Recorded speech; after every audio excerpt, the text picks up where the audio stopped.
आरती पापियों को पाप से तार दी।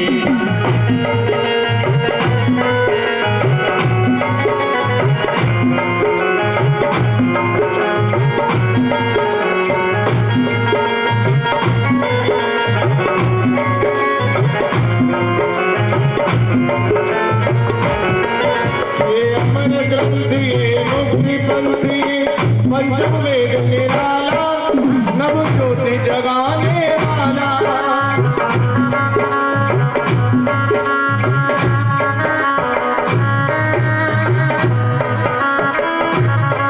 ये अमर ग्रंथ ये मुक्ति पंथी पंचम वेद निराला नव ज्योति जगाने वाला। हरे नाम यही हरे नाम यही हरे नाम यही हरे नाम यही जग के मंगल की आरती पापियों को पाप से तारती। श्री भागवत भगवान की आरती पापियों को पाप से तारती।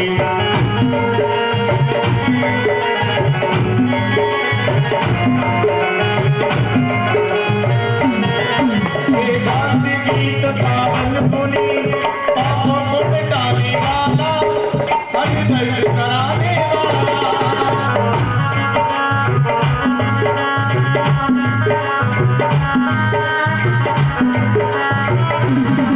ये शांति गीत पावन पुनि पापों को मिटाने वाला हरि दर्श कराने वाला। ये सुख करिए सुख हरिए सुख करिए मधुसूदन की आरती पापियों को पाप से तारती। भागवत भगवान की आरती पापियों को पाप से तारती।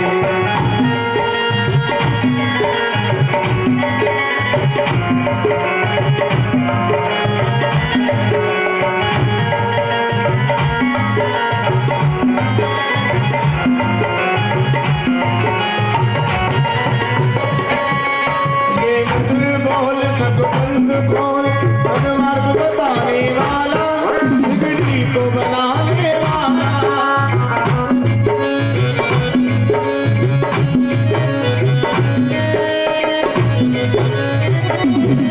ये मधुर बोल जगवंत बोल मार्ग बताने वाला बिगड़ी को बनाने वाला।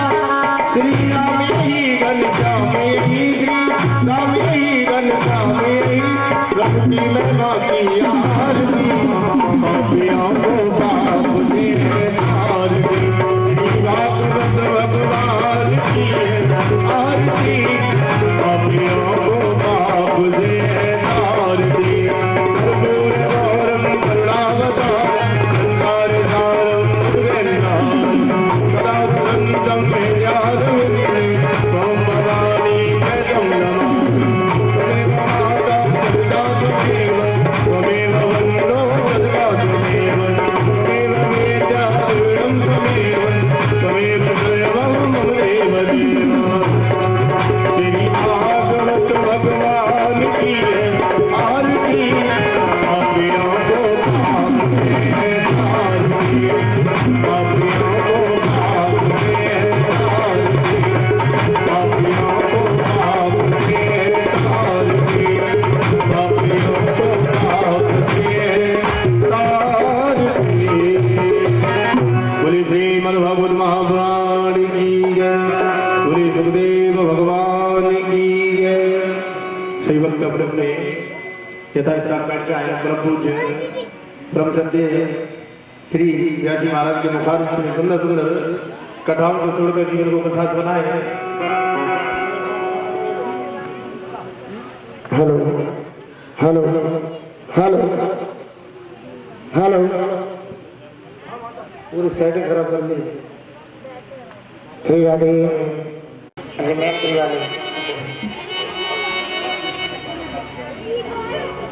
अच्छा है बड़ा क्या बात है। मैंने तो ये पहले क्या रखा था ठाकुर जी से निवेदन करूंगा। बहुत खुशी की बात है आज बेटा की छुट्टी हो गई है और पंडाल में आ जा रहा है, बड़ी खुशी की बात है। ये हमारे आपके बात नहीं, ये सब ठाकुर जी कृपा है, जो कि इतने बड़े हॉस्पिटल से आज लाला यहाँ आ रहा है। भगवान से ऐसी कामना करेंगे, हमेशा हमेशा उसकी लंबी उम्र की कामना करेंगे। हे ठाकुर जी, इस परिवार पर अपनी सदैव छाया रखना, अपना आशीर्वाद बनाए रखना और पुष्पों की तरह इस पूरी फुलवारी को खिलाए रखना, यही ठाकुर जी से मेरी कामना है। हे गोविंद, हमेशा हमेशा इस उपाध्याय परिवार पर अपना आशीर्वाद बनाए रखना। एक बार ठाकुर जी के नाम का जयकार लगाएंगे। बोले गोविंद भगवान की जय हो। अथ विघ्नेश्वराय वरदाय सुरप्रियाय लंबोदराय सकलाय जगद्धाय नागाननाय श्रुतियज्ञ विभूषिताय गौरी सुताय गणनाथ नमो नमस्तुते। गुरुर्ब्रह्मा गुरुविष्णु गुरुर्देव महेश्वरः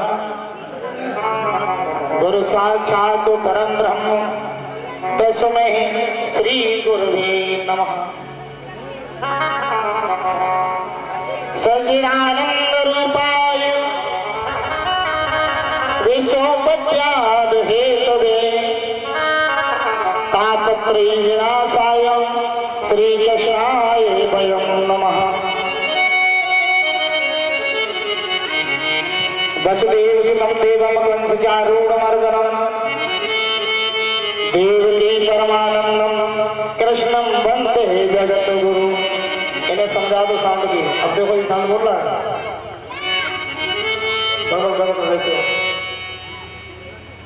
नारायण नमस्कृतं नरं देवी सरस्वती व्यासं तदेव मुदीरयेत्।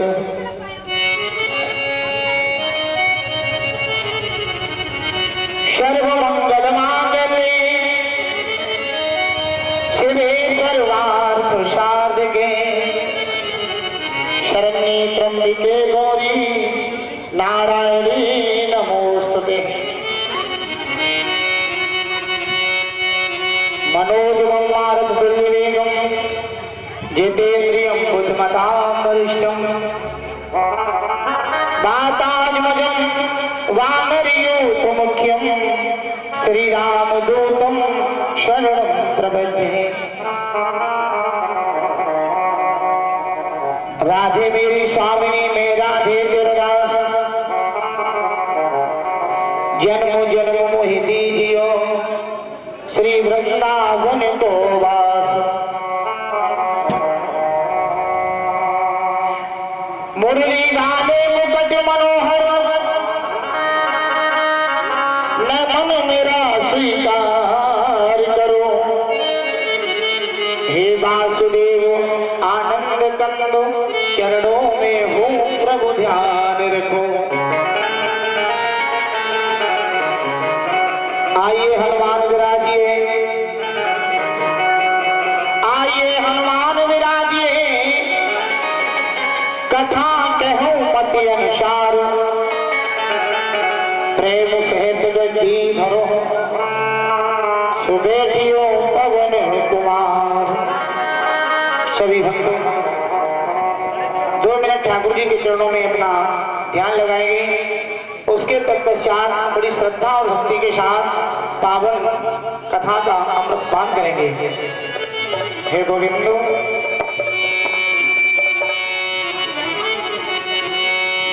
और मेरे बाके बिहारी कन्हैया श्याम, और मेरे बाके बिहारी शमरिया, और तेरा जलवा कहाँ पर नहीं है। मेरे बाके बिहारी शमरिया, तेरा जलवा कहाँ पर नहीं है।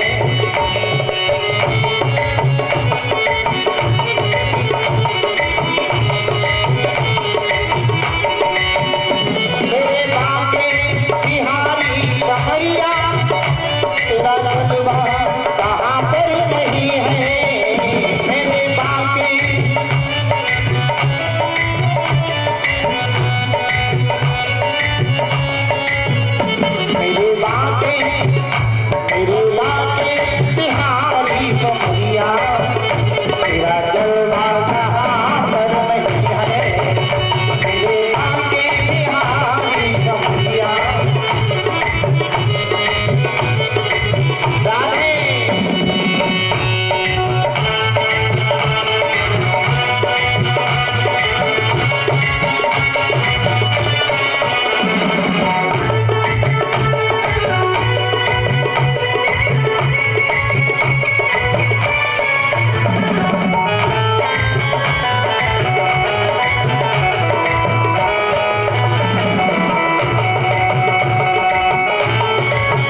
उसी में है देखा, तेरा जलवा उसी में है देखा, जिनकी आंखों में पर्दा नहीं है, तेरा जलवा उसी में है देखा, तेरे वादे बिहारी सखिया, तेरा जलवा कहाँ पर नहीं है।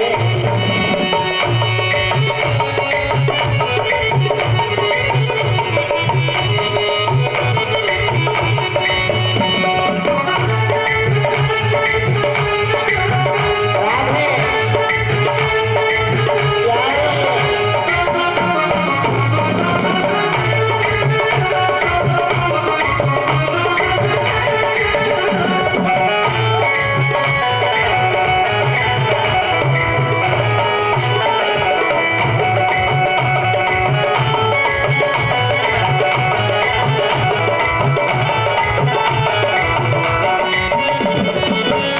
लोग पीते हैं पी पी के गिरते, हम तो पीते हैं गिरते नहीं हैं। लोग पीते हैं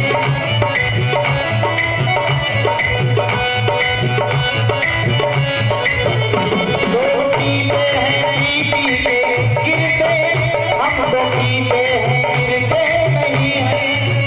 हम तो पीते हैं गिरते नहीं हैं। क्यों? हम तो पीते हैं, हम तो पीते हैं सत्संग का प्याला, हम तो पीते हैं सत्संग का प्याला, कोई अंगूरी मदिरा नहीं है।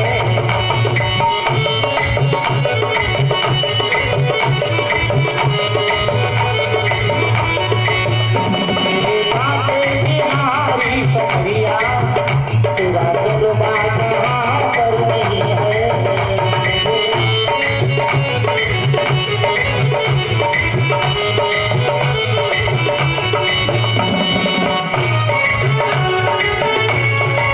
हरि बोल।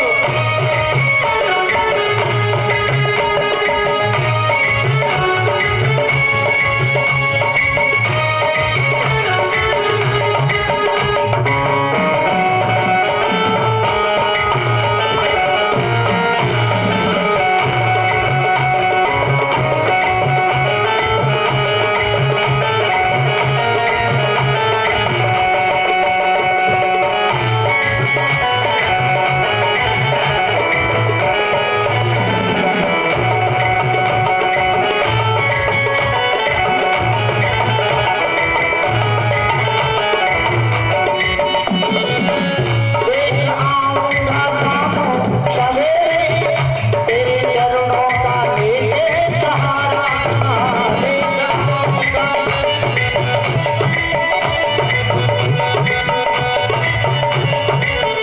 देख आऊंगा शामो सवेरे, तेरे चरणों का लेके सहारा, तेरे चरणों का लेके सहारा। और दुनिया वालों से अब क्या है डरना, दुनिया वालों से अब क्या है डरना, दुनिया वालों की परवाह नहीं है, दुनिया वालों से अब क्या है डरना।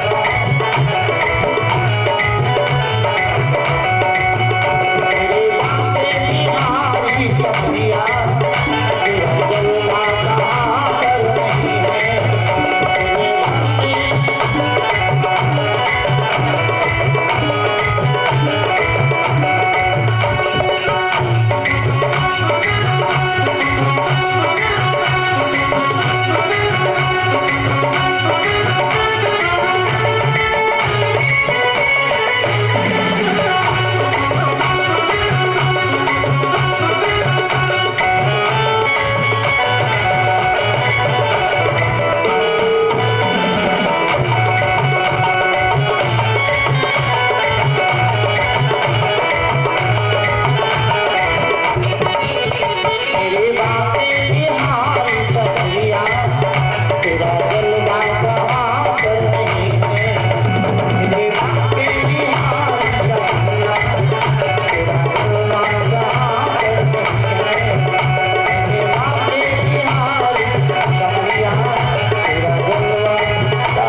बांके बिहारी लाल उपस्थित भगवत भक्तजन परम मंगलमय है परात्पर अकारण करुणा ने दोनों में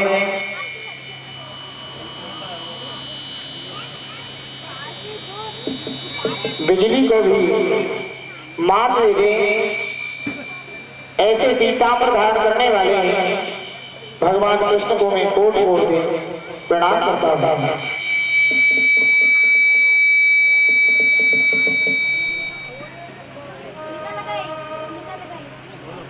हेलो बुजुर्ग माताएं बहन भाई भाई तपोनिष्ठ वेद मूर्ति के संत भगवान तो वसुंधरा की गोदी में खेले हुए छोटे छोटे बाल गोपाल इन सभी भक्तों पर मेरे ठाकुर जी का आशीर्वाद बना रहे हैं। भक्तजनों बहुत ही सुंदर आप लोग श्रीमद् भागवत महापुराण की पावन कथा श्रवण कर रहे हैं। भागवत महापुराण पावनम च पावन पवित्रों का पवित्र भयनाशक और भक्ति को बढ़ाने वाला पुराण है जिसमें परम भक्तों का परम प्रिय निर्मल भक्ति ज्ञान वैराग्य को एकत्र करके भागवत तत्व को दर्शाया गया झलकाया गया है। भक्तजनों जब मनुष्य के जन्म और जन्मांतरों का पुण्योदय होता है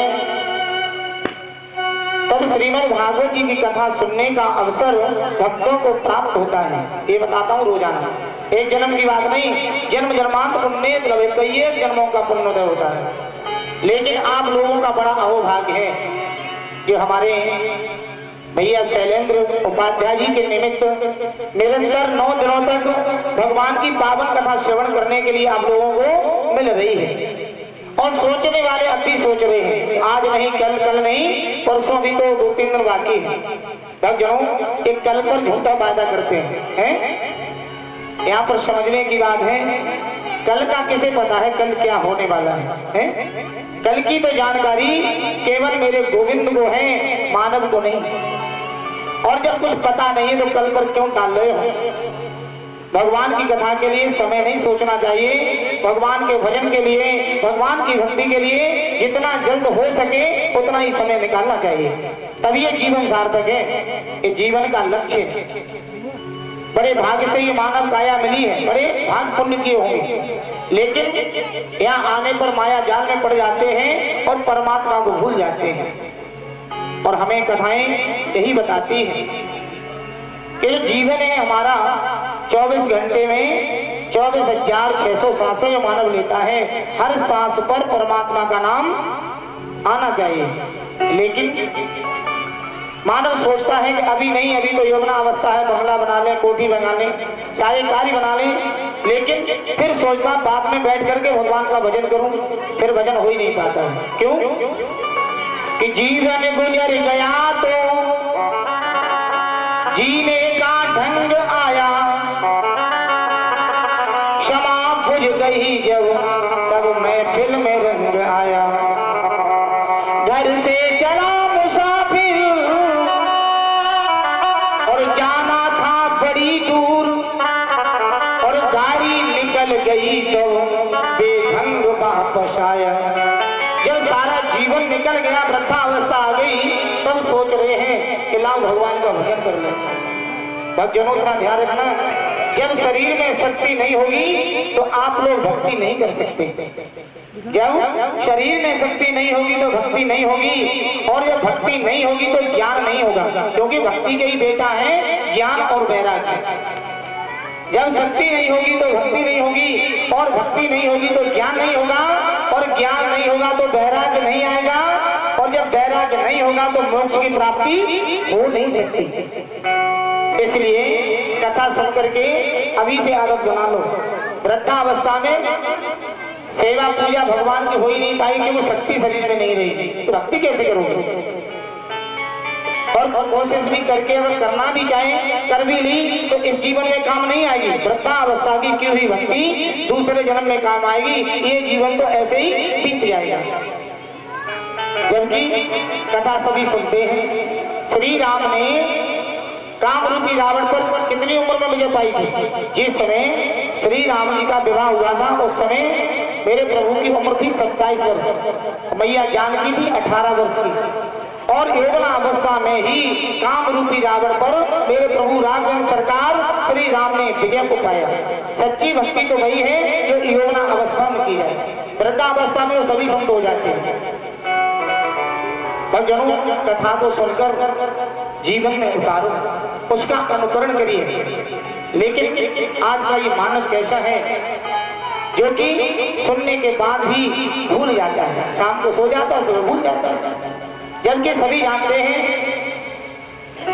कि जो ग्रह रूपी काल है सबके ऊपर मंडरा रहा है, कब किसे निकल जाए कोई पता नहीं। काल रूपी चक्र सबके ऊपर मंडरा रहा है, कब किसे निकल जाए। और उससे बचने के लिए केवल एक ही उपाय है, मेरे भगवान का नाम, मेरे भगवान की भक्ति। और जो भक्त कर लेता है वो अनेक अनेक भाव बंधनों से छूटकर सीधा भगवान के धाम को प्राप्त हो जाता है। क्योंकि भागवत रूपी एक ऐसा वृक्ष है भक्तजनों जिस पर फल आता है, फल। अब वो फल कैसा है? इसमें कोई गुठली नहीं है, सारा रस भरा हुआ है। रस, कौन सा रस? भक्ति रस। और उस भक्ति रस का जो पान कर लेता है उसका जीवन बदल जाता है, बदल जाता है। तो बैठ करके बड़े प्रेम से, श्रद्धा से, भाव से भगवत रूपी प्रेम जो दर्शा रहे हैं उसका पान आप लोगों को बड़े भाव से करना है, तभी ये जीवन सार्थक है। क्योंकि ये जीवन बहुत अमूल्य है और जीवन की जो व्यवस्थाएं हैं, जो लक्ष्य है, वो केवल कार्य करना नहीं, भगवान का भजन करना भी इस कलिकाल में बहुत जरूरी है। क्योंकि अंत का समय भक्तों बड़ा कठिन होता है। अंत के समय इस जिभ्या में ऐसा ताला डाल दिया जाता है जो किसी चाबी के द्वारा खुलता नहीं है। और अंत का समय सुधारने के लिए हमारा सत्संग, हमारी हरिचर्चा, परमात्मा का नाम ये काम आता है। क्योंकि जिसके मुखमंडल में नाम रहता है वो सहज में ही संसार छोड़ करके चला जाता है। तो ऐसा तो है नहीं कि इसके ले आए हैं। जिसने इस पृथ्वी पर जन्म लिया है उसे तो एक दिन संसार छोड़ करके जाना पड़ेगा। कोई जा चुका है, कोई जा रहा है और कोई जाने के लिए तैयार बैठा हुआ है। ऐसा तो है नहीं, सभी जाएंगे और सबको जाना है। तो अंत का समय सुधारने के लिए मात्र एक है भगवान की भक्ति, भगवान का भजन, परमात्मा का नाम। क्योंकि गोस्वामी लिख रहे रामायण में, अंत के समय ऐसी स्थिति हो जाती है कि भगवान का भजन यानी मुखमंडल में नाम ही नहीं आता है। कि जन्मो जन्म मुनि जतन कराही और अंत राम कहे आवत नाही। सारा जीवन बीत जाता है लेकिन अंत के समय परमात्मा का नाम आना बहुत मुश्किल हो जाता है। अंत का समय सुधारने के लिए केवल मात्र एक नाम है मेरे गोविंद का। तो 8 याम उस गोविंद का नाम इस मुखमंडल में आना चाहिए। बोली गोविंद भगवान की। कथा के प्रसंग पर आए, क्योंकि भगवान की कथाओं का पार है नहीं। हरि अनंत हरि कथा अनंत। और आज 2 अवतार कराने हैं, एक तो मेरे प्रभु श्री राम का और दूसरा मेरे गोविंद का। बहुत सुंदर आज कथा आ रही है भक्तजनों। मां भगवती गंगा के किनारे परम आदरणीय आचार्य श्री सुखदेव जी महाराज विराजमान हैं। उनसे परीक्षित जी ने कहा, गुरुदेव आप तो समस्त शास्त्रों में ज्ञान रखने वाले हैं, कृपा करके पावनम च पावन, पवित्रों का पवित्र, भयनाशक और भक्ति को बढ़ाने वाला जो पुराण है उसकी पावन कथा का मुझे अमृत पान कराएं। और कहने लगे, आपको मालूम है कि मुझे श्रृंगी ऋषि का श्राप लगा हुआ है जो कि तक्षक 7वें रोज जीवित होकर मेरे शरीर को डस लेगा और मेरी जीवन लीला समाप्त हो जाएगी। समाप्त हो जाएगी। परम आदरणीय आचार्य श्री सुखदेव जी महाराज वर्णन करने लगे, राजन वो तक्षक तुम्हारा कुछ नहीं कर पाएगा, लेकिन क्या कि अपना ये चंचल मन को नंद नंदन श्याम सुंदर मुरली वाले कन्हैया के चरणों में स्थापित कर दो। और सत्य बात भक्तजनों, जब तक ये चंचल मन भगवान के चरणों में नहीं लगता है तब तक कथा में आनंद की वर्षा हो नहीं सकती है। तन यहाँ बैठा है और मन सुखुआबाद में फंसा के कोई ताला ने खोल ली है तो कथा में आनंद नहीं आ सकता है। तो जब तक बैठे तब तक मन भगवान में लगा करके कथा का आनंद प्राप्त करें। बहुत सुंदर कथा आ रही है, राम कथा यानी मेरे प्रभु का प्रादुर्भाव पृथ्वी पर होगा। बहुत सुंदर कथा आ रही है। परम आदरणीय सुखदेव जी महाराज वर्णन करने लगे, राजन श्रवण करो।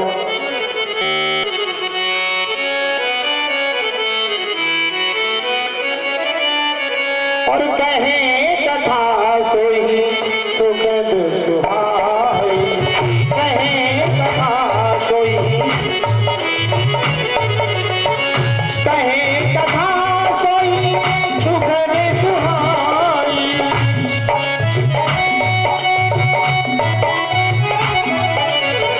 सुनो परीक्षित भैया राम बाई, सुनो परीक्षित भैया।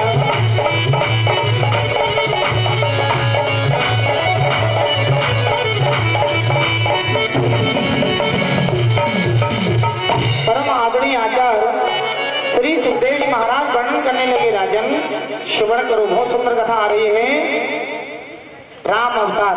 भक्तजनों, एक बार मनु महाराज को छींक आई, मनु महाराज को उनकी नासिका से एक इक्ष्वाक नामक पुत्र उत्पन्न हुआ। इक्ष्वाक, उसी इक्ष्वाक से आगे जो वंश चला वो इक्ष्वाक वंश कहलाया। वैसे एक बात बताएं आप लोगों को, राम और कृष्ण का इतना बड़ा वंश है, भागवत जी में लिखा है कि सहस्त्रों फन वाला सर्प और सहस्त्रों वर्षों में, हजारों वर्ष में अगर इन दोनों का वंश वर्णन करें तो भी नहीं हो सकता। और हमें तो 4 घंटा मिले हैं तो कैसे हो जाएगा, शंका न करें।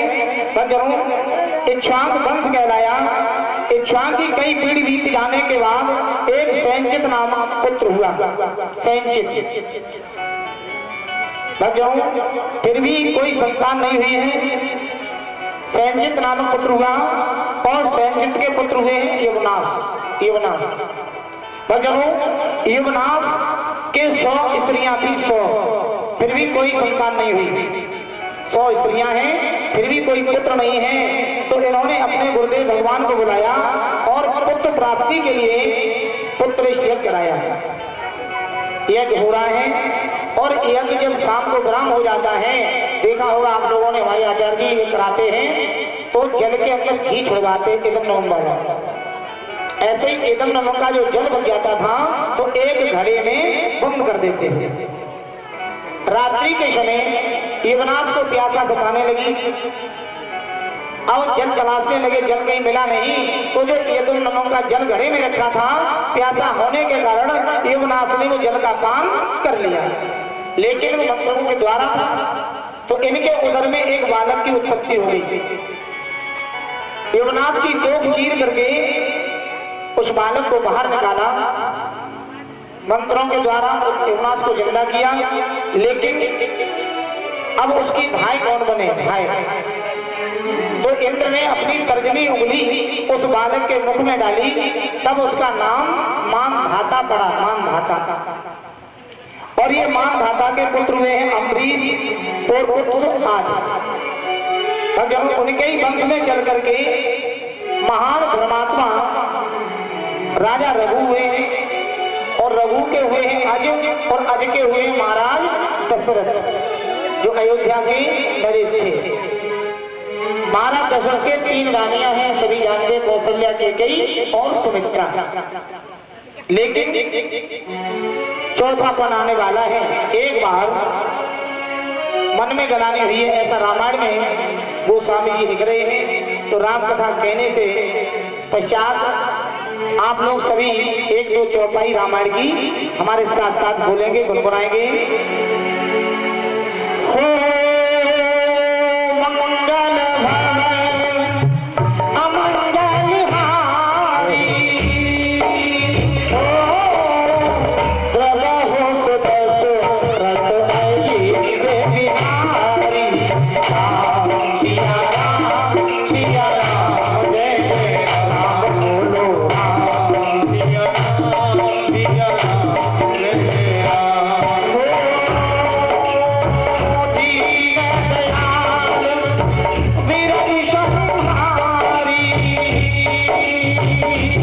हर होना तो मनुष्य कटवारी राम सिया राम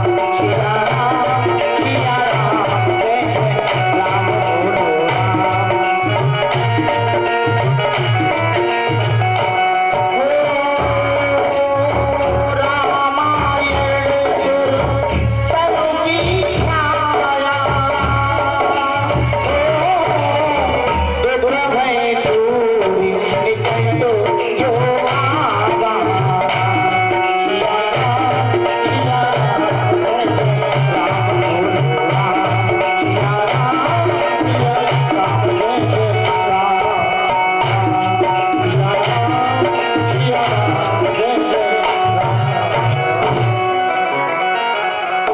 बोलो बहुत सुंदर कथा आ रही है राम कथा कि एक बार भूपत मन माही और भई गलाने मोरे सुतना। एक बार यह शब्द आ जाता है रामायण के अंदर, वहां कोई रहस्य छिपा हुआ है। एक बार जननी है भाई कर श्रृंगार तुलना पौड़ाई, एक बार भूपत मनमाही भई गलान मोरे सुत नहीं। सारा जीवन बीत गया है, चौथा पन आ गया है हमारा दशरथ पर, लेकिन ऐसा एक बार ही क्यों हुआ है? भक्तजनों मन से कहता सुनो, एक बार ये महाराज दशरथ स्वर्ग में पहुंचे, स्वर्ग में तो वहां पर सारे देवताओं की सभा थी, देवराज इंद्र बैठा हुआ था सिंहासन पर। जैसे ये गए महाराज दशरथ इन्हें आसन पर बिठा लिया। जब सभा समाप्त हुई तो महाराज दशरथ वहां से चले आए, लेकिन किसी कारणवश इनकी कोई वस्तु वहां स्वर्ग में रह गई। तो ये पुनः वापस स्वर्ग में गए तो जिस आसन पर ये बैठे थे उस आसन के नीचे जल छिड़काया जा रहा था और सफाई की जा रही थी। महाराज दशरथ ने पूछा ये क्या है? मैं इतना पवित्र हूं जो हमारे स्थान को छिड़काव लगाया जा रहा है, पवित्र किया जा रहा है। सारे देवताओं ने कहा कि तुम्हारे यहाँ कोई संतान नहीं है, इस कारण से इस आसन को पवित्र किया जा रहा है। भक्तजनों उसी समय महाराज के अंदर गलानी पैदा हो गई। सीधे अपने घर आए, विचार करते हैं मैं इतना पवित्र हूं जो एक संतान के हेतु आज सारे स्वर्ग में देवता मेरे आसन को पवित्र कर रहे हैं। इसलिए गोस्वामी लिख रहे हैं कि एक बार भूपत मन माही और भई गलाने मोरे सुतनाही। विचार किया कि अब इस शंका का निवारण कौन करेगा। सोचते रहे महाराज दशरथ, अंत में उन्होंने सोचा कि परम पीड़ा दूर करने वाले, शंका को दूर करने वाले केवल गुरुदेव भगवान ही हैं। और सही बात बच्चों, अगर सच्चा सदगुरु है तो अपने शिष्य की परम पीड़ा का हरण कर लेता है, लेकिन हो सच्चा सदगुरु। इन महाराज दशरथ के गुरु हैं वशिष्ठ जी। तुरंत ही इन्होंने विचार बनाया और गुरु जी के यहाँ जाने लगे। क्या हुआ? और गुरु ग्रह तुरंत और गए महकाला और चरण लागी करी दिशा, चरण लागी करी दिशा।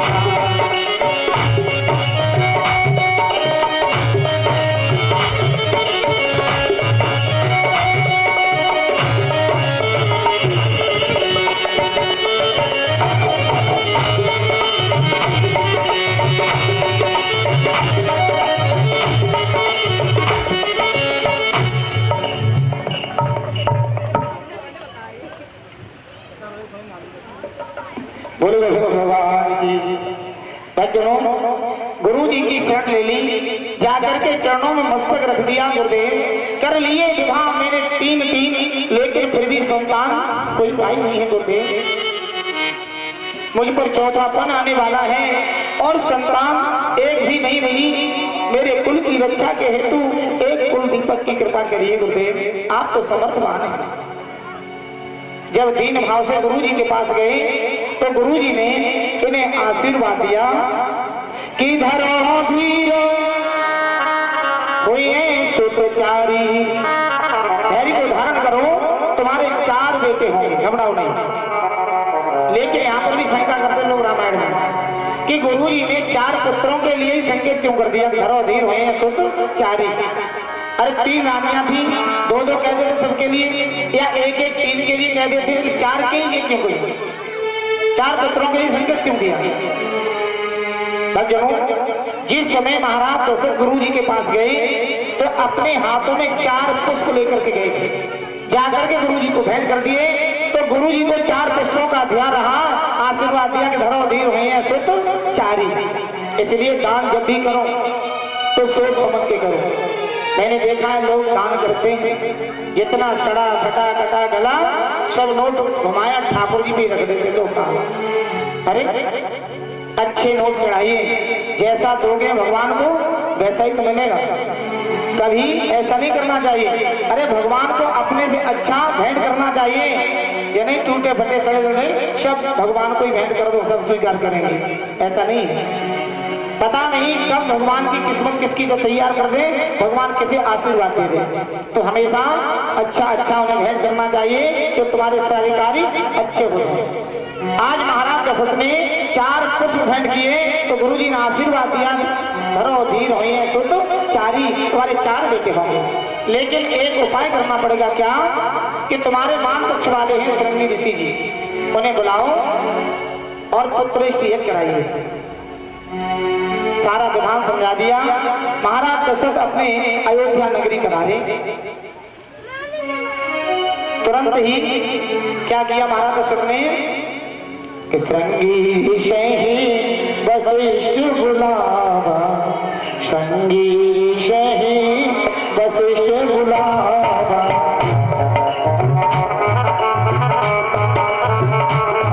ओ श्रृंगी ऋषि वशिष्ठ बुलावा, पुत्र वेदो सबो यही कहा।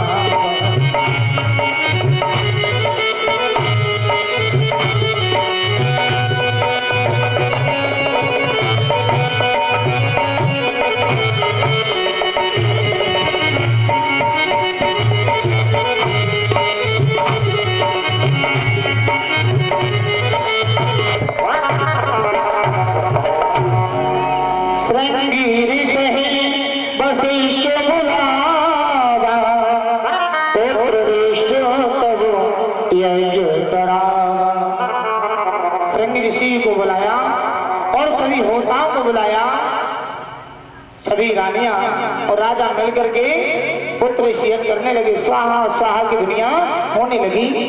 जब यज्ञ परिपूर्ण हुआ तो उसमें से यज्ञ पुरुष भगवान हाथ लेकर के प्रकट हुए हैं। प्रेम से बोले यज्ञ पुरुष भगवान की। हाथ वो गुरु जी के हाथ में दी। गुरु जी ने महाराज दशरथ को बुलाया और वो हव्य उन्हें दे दी, लो ले जाओ, ये प्रसादी है भगवान की, जाकर के अपनी रानियों में बराबर बराबर बांट दो। महाराज दशरथ महल में आए और सभी रानियों को अपने पास बुलाया, बंटवारा किया। भक्तजनों, एक बात आप लोगों को बताएं, महाराज दशरथ जैसा बंटवारा कोई कर नहीं सकता। और आप लोग ये समझे बंटवारा कैसे करें। अगर कोई चालाक बहू हो या चालाक बेटा हो तो बंटवारे में पहले उसे ही आगे कर दो, आगे उसे कर दो, फिर उसकी सब चालाकी दूर हो जाएगी। बोली गोविंद भगवान। तो या तो बांटने वाले को कभी फायदा तो होने वाली नहीं, क्योंकि मुखिया तुम हो, हैं? और जब मुखिया तुम हो तो झगड़ा होगा ही नहीं। जो ज्यादा चालाक हो, तेज हो, उसे ही बंटवारे पे कर दो। आज महाराज दशरथ ने तीनों रानियां बुलाई, जानते के तेज है। क्या किया, कैसे बंटवारा किया? जो हव्य मिली थी उसका आधा भाग किया कि अर्ध भाग कौशल्य दीना, उभय भाग आगे कर दीना।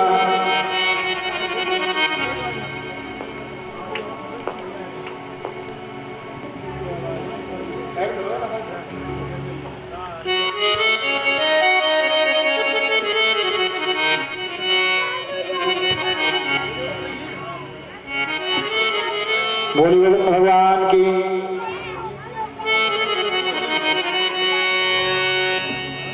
भक्तजनों, आधा भाग कौशल्या जी को दे दिया और जो आधी हब बची थी उसे आधा आधा भाग किया। कई कहो सो न दयो रहे सो उभय भाग पुण्य करियो। लेकिन जैसे केकई के हाथ में आई, केकई खिन्न हो गई। उस हब वाली प्रसादी जो थी उसने उठा करके अलग रख दी, उसने खाई नहीं। एक समड़ी नाम का पक्षी है जिसे बिहार में कहते हैं चील। वह पक्षी वो हब ले गया, कहां पहुंची? जहां पर ऋषिमुख पर्वत पर अंजनी मैया तपस्या कर रही थी। तपस्या करने के बाद आचमन करते हैं, जैसे यहाँ कथा सुनने के बाद प्रसादी का आचमन होता है, ऐसे ही अंजनी मैया आचमन करना चाहती थी तो उस समड़ी पक्षी ने वो हब छोड़ दी जो अंजनी ने पान कर लिया, क्योंकि समय के आने पर हनुमान जी का जन्म हुआ। लेकिन महाराज दशरथ ने केकई को पुनः सब दे दी और बराबर बराबर बांट करके हब दे दी गई है। आज कैसी भगवान की कृपा, धीरे धीरे ये तीनों रानियां गर्भवती हुई हैं, गर्भवती हो गई। खुशी के चिन्ह दिखाई देने लगे। इधर महाराज दशरथ को ब्रह्म मुहूर्त में अच्छे अच्छे शगुन होने रही है, सपने आ रहे हैं। 4:30 बजे ब्रह्म मुहूर्त लगता है, 4:30 बजे से सुबह 5:30 बजे के बीच में ब्रह्म मुहूर्त होता है। उस समय जो भक्त जाग करके आनंद लेते हैं, भगवान का नाम लेते हैं, उनका जीवन मंगलमय रहता है। और जो सुबह 7 बजे लोग सोते हैं, समझ लो उनकी बुद्धि कभी कामयाब नहीं होती। ऐसे बहुत से भक्त हैं जो 7 बजे लोग सोते रहते हैं, खर्राटे मारते रहते हैं। क्या फायदा है इस मानव जीवन को? कथा को सुनो, आनंद आएगा। क्या फायदा है? भगवान ने तुम्हें इस पृथ्वी पर भेजा, तुमसे तो तुम्हारे पशु पक्षी अच्छे हैं, इस मानव से पशु पक्षी अच्छे हैं। देखना सुबह 4 बजे के बाद जंगलों में बच्चों पर बैठी चिड़ियां चहचहाती हैं और ये मानव 8 बजे में पड़ा पड़ा चारपाई पर खर्राटे मारता है। तुम अच्छे को चिड़ियां अच्छी, पशु अच्छे हैं। 4 घंटे में नींद पूरी हो जाती है, लेकिन फिर भी 7 बज रहे, 8 बज रहे, 9 बज रहा है, कोई मतलब ही नहीं है। फिर कहते हैं हे भैया बहुत बीमारी, डायबिटीज हो गई, ये बीमारी वो बीमारी, ये किसी और का दोष नहीं है, ये सब अपने किए हुए कर्मों का फल है। क्यों? कलयुग है, जैसा करोगे वैसा ही तो मिलेगा, कर्म प्रधान है। क्या बात है, जय हो भैया, जय हो। इलायची के साथ हमें 30 रुपया दान कर रहे हैं, भगवान सदबुद्धि ने प्रदान करें, कि भंडार भरे रखे। बोले गोविंद भगवान की। आज भक्तों 4:30 बजे महाराज दशरथ को सपना हुआ कि अपने घर में साधु संत ब्राह्मणों को बुलाया है और बड़े प्रेम से उन्हें भोजन जमा रहे हैं और दान दक्षिणा दे करके विदा कर रहे हैं, विदा कर रहे हैं। ऐसे शगुन देखे, बहुत सुंदर सुबह समय है जो कि आपके यहाँ भी चल रहा है। इसी समय में चैत के महीने में प्रभु श्री राम का अवतार हुआ था। कितना सुंदर शुभ समय है कि 9वीं तिथि मधुमास पुनीता और शुक्ल पक्ष अभिजित हरि प्रीता। यही समय था जो चल रहा है। चैत मास का शुक्ल पक्ष था, 9वीं तिथि थी, अभिजित मुहूर्त थी। अभिजित मुहूर्त कभी कभी किसी किसी को मिलती है और हमेशा ही दिन में ही आती जाती है। जो राम का मंदिर की नई शिला रखी गई उस दिन भी अभिजित मुहूर्त थी, जो मोदी जी ने शिला को रखा। जब भगवान अवतार को लेकर के आ रहे हैं तो सारी नदियों का जल निर्मल हो गया है। मंद सुगंध हवा के झकोरे चलने लगे। योग लगन तिथि बार नक्षत्र शम शुभ स्थान पर है कि योग लगन तिथि बार ग्रह सकल भय अनुकूल चर और अचर हर्ष जो तो राम जन्म सुख मूल। सभी मंद सुगंध हवा के झकोरे चलने लगे। चारों तरफ खुशियां ही खुशियां छाई हुई हैं जब मेरे प्रभु अवतार को लेकर के आ रहे हैं। आज दिन के 12 बज रहे हैं। कौशल्या की दीवार चमकने लगी। चतुर्भुजी नारायण का आज कौशल्या जी को दर्शन हुआ है। प्रेम से नारायण भगवान की। कौशल्या जी ने जब वो दृश्य देखा चतुर्भुजी का, हाथ जोड़ करके विनय करने लगी। प्रभु मैंने यार रूप को पाइबो को भजन नहीं कियो, आप ऐसा करो मेरे घर बालक के रूप में आ जाओ और शिष्य लीला करो। भगवान कौशल्या के विनय पर जो चतुर्भुजी का रूप था वो अदृश्य हो गया और मैया की गोदी में भगवान आकर के किलकारी मार करके खेलने लगे। प्रेम से राघवेंद्र सरकार की। आज भगवान का अवतार हो गया है। तब जनों यहाँ पर लोग प्रश्न करते हैं कि ज्यादा दिन से हरि गर्भ में आए, ऐसा रामायण में लिखा है, भगवान गर्भ में आए, तो कहते हैं फिर अवतार कैसे हुआ। देखिए वो ईश्वर सत्ता है, कोई असंभव बात नहीं है। 1000 बार जन्म लेने के बाद मेरा गोविंद अजन्मा है। 1000 बार जन्म लेने के बाद भी मेरा प्रभु अजन्मा है और ना भी गर्भ में जाए तो भी अजन्मा है, क्योंकि वो ईश्वर है। ईश्वर कुछ भी कर सकता है, सर्वव्यापी है, सब कुछ है, समर्थवान है, कभी शंका नहीं करनी चाहिए, वो ईश्वर सत्ता है। आज हम खुशियां अयोध्या के अंदर छाई हुई हैं, सारा तोरण पताकों से आज छाया मंडप और सारे दुल्हन की तरह अयोध्या को सजाया गया है। ये बात महाराज दशरथ ने जानी। क्या हुआ कि दशरथ पुत्र सुने जब काना, दशरथ पुत्र जन्म सुनी काना,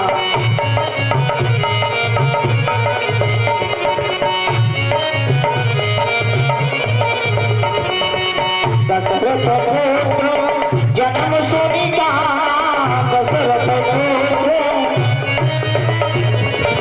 मानो ब्रह्मानंद शमा,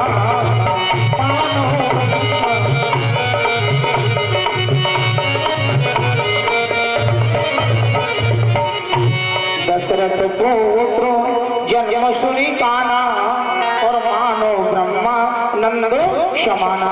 अत्य आनंद महाराज दशरथ जी को हुआ और होना भी चाहिए, क्योंकि आनंद घन मेरे राम हैं, मेरे कृष्ण हैं। आनंद कोई और नहीं है, कृष्ण को ही आनंद कहते, राम को ही आनंद कहते। अत्य आनंद हुआ। महाराज दशरथ ने तुरंत ही सूचना दे दी कि बुलाओ सबको, नृत्य कराओ, गायन कराओ और खूब दान दक्षिणा दे करके उन्हें संतुष्ट करो। तो आज खुशियां छाई हुई हैं, सब चारों तरफ से आ करके बधाई गा रहे हैं, बधाई ले रहे हैं। महाराज दशरथ चौपाई लिखी है रामायण में कि सर्व सुदान दीन सब काहू और जिन पावा राखा नाताऊ। इस चौपाई पर भी लोग शंका करते हैं कि ऐसा कौन सा दान था कि सबके पास जाता है और रहता है नहीं। ये सर्वस्व क्या है? सर्वस्व है मेरे राम। महाराज दशरथ प्रभु श्री राम को गोदी में देते हैं, पुनः वापस ले लेते हैं, ये है सर्वस्व। यार पैसे की बात नहीं है। आज अब से आनंद आ रहा है, खुशियां छाई हुई हैं और बधाइयां बज रही हैं। तो आप लोग भी बधाई गाएं हैं, बधाई को बजाएं, बड़े आनंद से आप लोग आनंद लेंगे। तो किने किने खुशी भई भगवान के अवतार की। 1 2 3 4 5 6 चलो कुछ तो भाई कोई कोई सोच में हमें बिल्कुल ना है, ऐसा नहीं है। आज मेरे प्रभु का प्रादुर्भाव पृथ्वी पर हुआ है तो अब से आनंद होना चाहिए। तो सभी बड़े प्रेम से बधाई गाएंगे और जैसा भी आप लोगों की भावना हो भगवान के प्रति ऐसा करना है। बोलिए भगवान की। और बधैया बाजे आंगने में, बधैया बाजे आंगने में, बधैया बाजे।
लोगों को बिल्कुल नहीं है। अगर आपके यहाँ कोई लाला जन्म लेके आए थे तो कहीं ढूंढ का भोरा डालो, पूरा आंगन खोदे डालो, तब तुम्हें शर्म नहीं आवे। और भगवान के अवतार में कितनी शर्म आ रही है। सभी हाथ उठाएं और बड़े प्रेम से बोलेंगे, और मैया नाचे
तीनों रानियों से 4 बेटों ने जन्म लिया, राम लक्ष्मण भरत शत्रुघ्न। 4 बेटा हुए हैं। गुरुजी को बुलाया, गुरुजी ने चारों बच्चों का नामकरण संस्कार किया।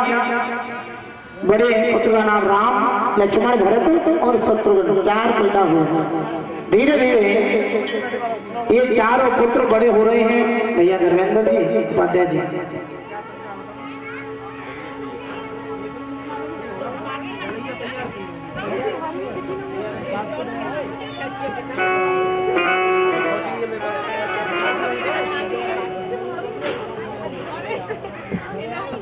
बोलो गोविंद भगवान की। इनका यज्ञ कवि संस्कार की तैयारियां हो रही हैं। धीरे धीरे ये प्रभु कुछ बड़े हुए हैं तो गुरु विश्वामित्र जी को बड़ी चिंता है। भक्तों तो शंका न करें, राम कथा के लिए कह दें चाहिए 9, कम से कम 9 दिन हो, जब जन्म से लेकर के और रावण वध तक और दीप यज्ञ तक कथा सुनाई जाए। क्यों कथा चल रही है भागवत जी की, लेकिन कोई भी अवतार में छोड़ नहीं रहा हूँ। राम कथा इसलिए थोड़ा शॉर्ट में डाल रहा हूँ, कोई शंका न करें, क्योंकि राम कथा नहीं हो रही है, कथा भागवत जी की चल रही है। तो केवल घंटे 2 घंटे में ही थोड़ा प्रसंग आप लोगों को सुनाते हुए आगे बढ़ेंगे। भाई जनों, तो गुरु विश्वामित्र को बड़ी चिंता है। कहाँ रहते हैं?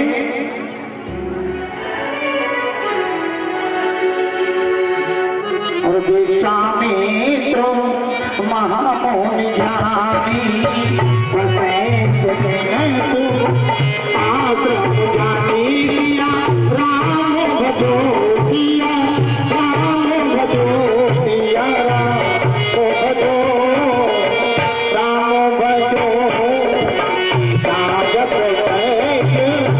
जो मोन करे तुम्हारी सदा हो करे सिया राम भजो सिया राम भजो सिया राम भजो राम भजो।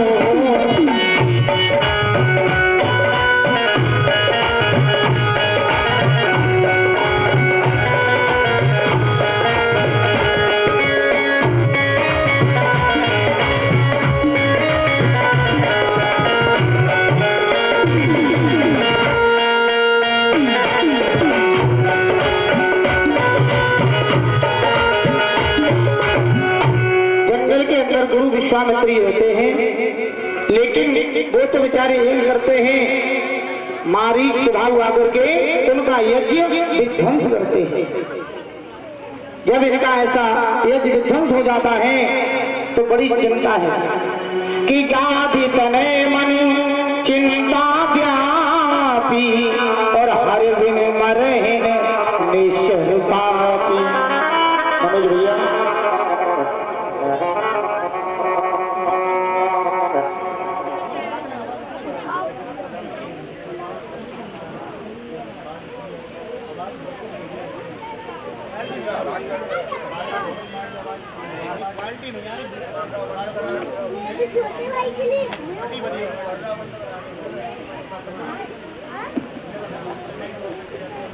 मनोज भैया बोली भगवान की। आज गुरु विश्वामित्र को बड़ी चिंता है कि मैं तो यज्ञ करता हूँ, ये दुष्ट राक्षस मेरा यज्ञ विध्वंस करते हैं। गुरु जी